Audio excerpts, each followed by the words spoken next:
A Corregedoria da Polícia Federal concluiu que os dados sobre o ataque hacker ao Tribunal Superior Eleitoral não estavam sob segredo de justiça.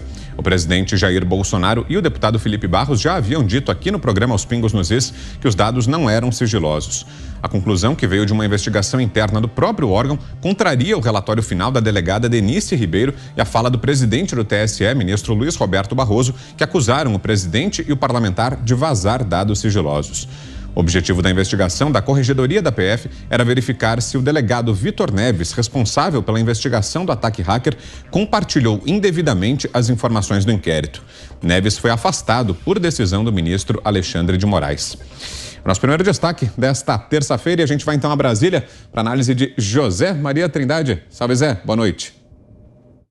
Pois é evidente que isso estava errado, né? Muito boa noite, meu caro Vitor. Boa noite, compadre Augusto. Muito boa noite, Fiuza. Boa noite, Ana. Muito boa noite a todos. Esse processo chegou à luz porque, durante a análise da emenda à Constituição que previa o voto impresso, pediu à Polícia Federal que enviasse exatamente qualquer investigação nesses termos. O pedido foi amplo. Qualquer investigação sobre fraudes em urnas eletrônicas. E aí, então, chegou esse processo.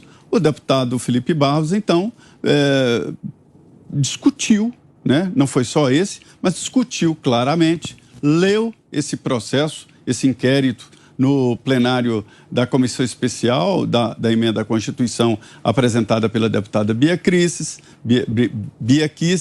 discutiu esse inquérito com todos os dados, analisou como um inquérito secreto poderia ser discutido publicamente numa sessão pública do Congresso Nacional, com a participação de todos os deputados, da imprensa e de pessoas que visitam normalmente essas comissões assim.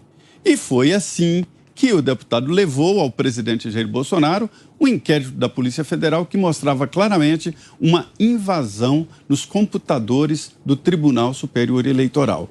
Uma invasão séria, porque levou em conta senhas de servidores considerados importantes no processo, mas que não chegaram às urnas eletrônicas e nem a formação daquele comando básico, né, que é o código-fonte das urnas eletrônicas. Mas o que está em debate aqui é o inquérito da Polícia Federal. Em nenhum momento esse inquérito chegou à Câmara dos Deputados com carimbo ou com selo de sigilo. Eu já vi a entrega, já presenciei a entrega de material secreto. Vem cercado de cuidados, entregue presencialmente. O responsável pela entrega do material secreto faz o parlamentar que recebe assinar e se comprometer a continuar com o segredo. Na verdade, mesmo em CPI, não há a abertura de sigilo, mas a transferência de sigilo. E a quem é transferido, né, cabe responder por processo se houver qualquer abertura. Então, é por isso que isso é cercado de cuidados. Esse não, chegou lá aberto, totalmente aberto, foi discutido, ninguém nem deu muita importância. Foi só o presidente Jair Bolsonaro falar do processo, falar do inquérito, abrir o inquérito, aí começaram os problemas. Ah, o inquérito é sigiloso, porque não sei o quê, porque vai chover. Foi assim, foi só o presidente falar, até então não. Todo mundo discutia no Congresso Nacional e este é um inquérito a ser levado a sério, porque poderia punir o delegado que foi afastado, o Vitor Neves, foi afastado das funções com a denúncia de que ele tinha levado ao presidente ou aberto um inquérito sigiloso. Ainda atrapalha a carreira do policial federal, né, do delegado da polícia. Então, chegou à conclusão que todos nós falávamos aqui.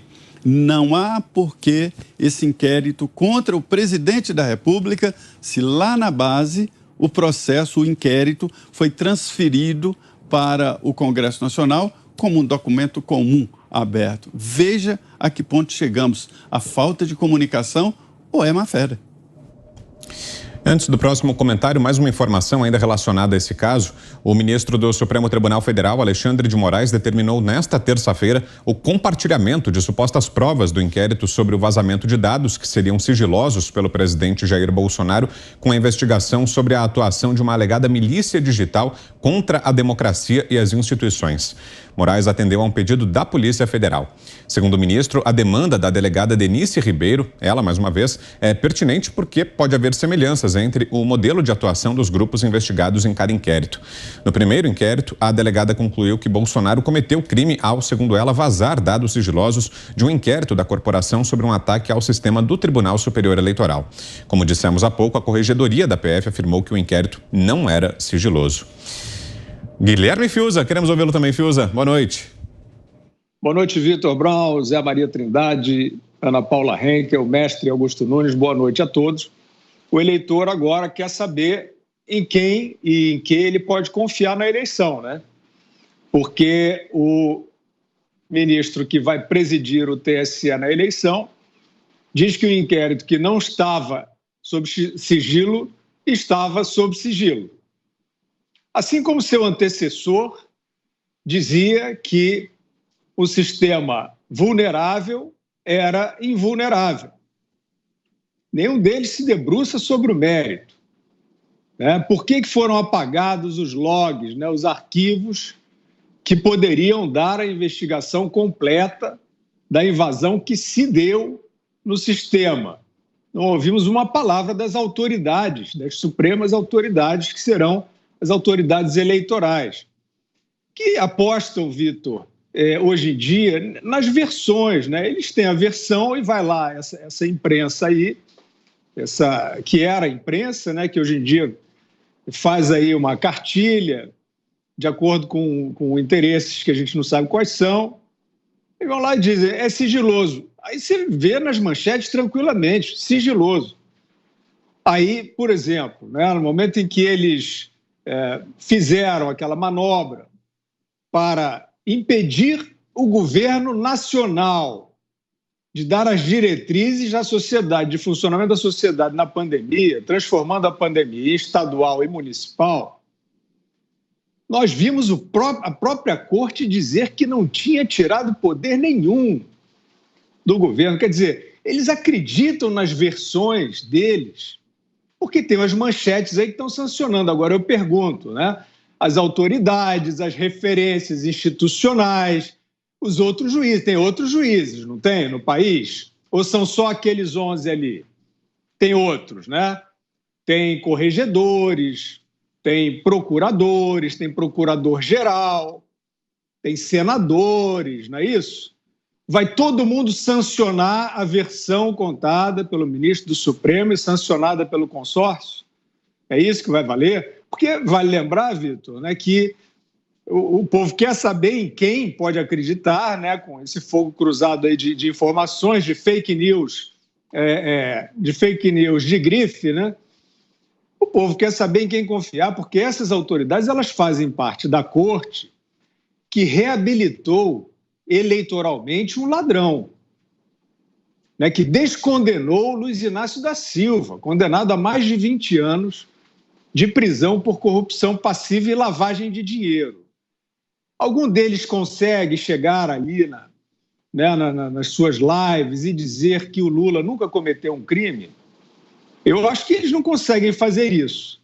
Então, aquela manobra de dizer que o crime não foi bem ali, que o juiz não estava no lugar certo, mas a segunda instância confirmou, e depois o STJ também confirmou, estava tudo errado isso.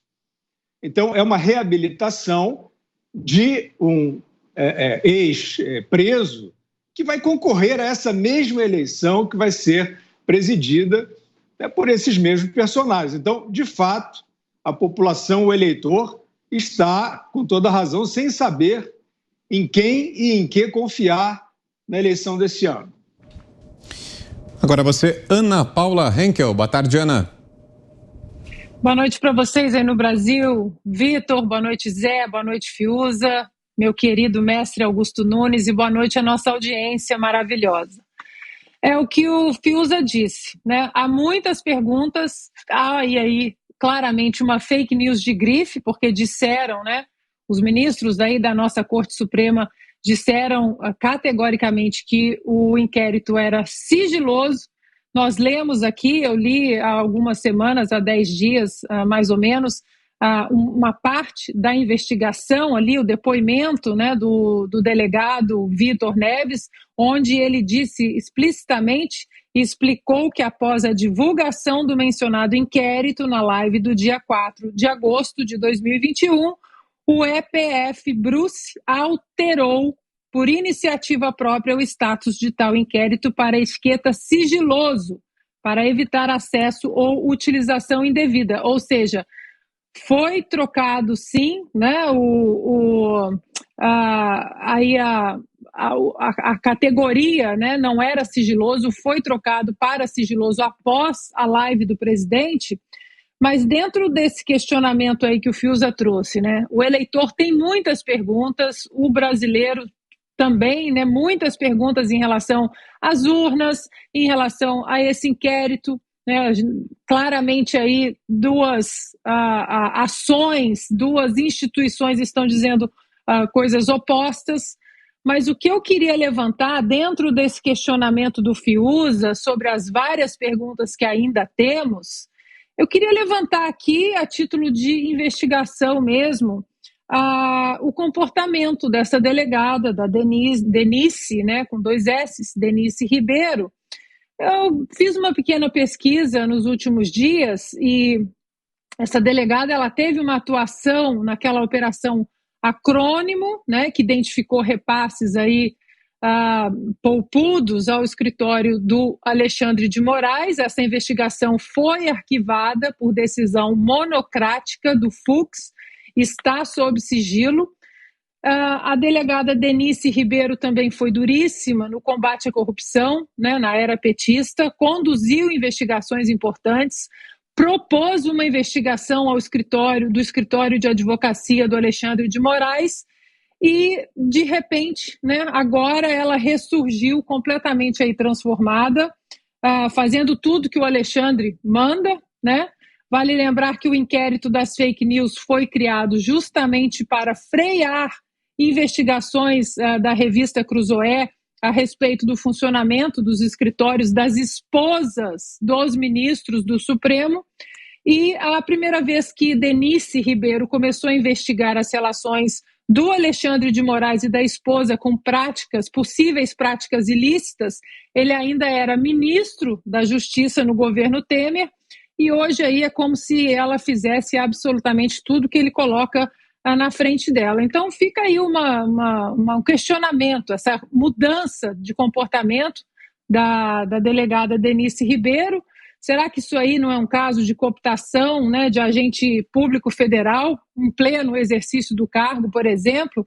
Será que não merece uma investigação por parte da Corregedoria da Polícia Federal ou também por parte do Ministério Público Federal? São perguntas pertinentes que, dentro desse contexto aí de muitas perguntas que o Fiuza trouxe, a gente deixa essas aí também para o nosso espectador. E a opinião agora de Augusto Nunes. Boa noite, Augusto. Boa noite, grande Vitor, meu compadre Zé, meu irmão Guilherme, minha querida parceira Ana Paula. Boa noite a você que nos acompanha. Diante do que já foi exposto aqui pelos meus parceiros, a delegada e os ministros, e o ministro Barroso, que agiu em nome do TSE, devem pedir desculpas ao presidente Jair Bolsonaro, ao tenente-coronel Mauro Cid, que é ajudante de ordens do presidente, e ao deputado Felipe Barros, os 3 acusados injustamente, sem nenhuma base legal, de terem cometido uma ilegalidade. Se eles souberem agir, os acusadores souberem agir com o mínimo de dignidade, eles vão pedir desculpas. O relatório da delegada Denise Ribeiro deve ser atirado ao lixo. É evidente que ela é uma inimiga do presidente Jair Bolsonaro e de quem o cerca. Por muito menos, o ex-juiz Sérgio Moro foi declarado suspeito, né, e foram anuladas as acusações legítimas, corretíssimas, feitas ao ex-presidente Lula e aos seus quadrilheiros. E deve ser investigado e esclarecido quanto antes o caso do ataque hacker às urnas. Imediatamente. Agora, a delegada quebrou o sigilo telefônico do tenente-coronel Mauro Cid, telefônico total, né? Quebra de sigilo que atingiu recados, trocas de mensagens, tudo. Ela está sob suspeita e deve ser investigada pela Polícia Federal. Caso de polícia é a delegada Denise Ribeiro. E o ministro Alexandre de Moraes, por perseguir o presidente, também deve ser declarado sob suspeição. Se não fizer isso, o Supremo vai dar mais um passo largo em direção ao penhasco da desmoralização total.